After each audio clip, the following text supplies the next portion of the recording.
27 აპრილის პარლამენტის შუალედურ არჩევნებსა და საქართველოს საპრეზიდენტო არჩევნებს ეუთოს მისია დააგვირდება ავსტრიაში ვიზიტის ფარგლებში საგარეო საქმეთა მინისტრი მაია ფანჯიგიძე ორგანიზაციის გენერალურ მდივანს ლამბერტო ზანიერის შეხვდა. მხარეებმა დემოკრატიზაციის კანონის უზენაესობის, ადამიანის უფლებათა დაცვისა და არჩევნების მონიტორინგის პროცესში ეუთოს დემოკრატიული ინსტიტუტებისა და ადამიანის უფლებათა ოფისის მხარდაჭერის მნიშვნელობაზე ისაუბრეს. დღესვე საქართველოს საგარეო საქმეთა მინისტრი ავსტრიის რესპუბლიკის ყოფილ კანცლერს სახალხო პარტიის წარმომადგენელს ვოლფგანგ შუსელს შეხვდა. მაია ფანჯიგიძე ხვალ ვენაში დაგეგმილ გაეროს ცივილიზაციათა ალიანსის გლობალურ ფორუმშიც მიიღებს მონაწილეობას.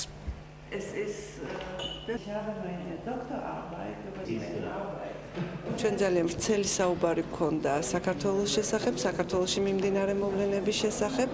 იგი ძალიან კარგად იცნობს ჩვენს რეგიონს, განსაკუთრებით ჩვენს ქვეყანას, ნამყოფია საქართველოში და გამოთქვა ინტერესი, რომ ისევ ჩამოვიდეს და მე იგი სიამოვნებით დავპატიჟე უახლოეს მომავალში, რომ ეწვიოს ჩვენს ქვეყანას.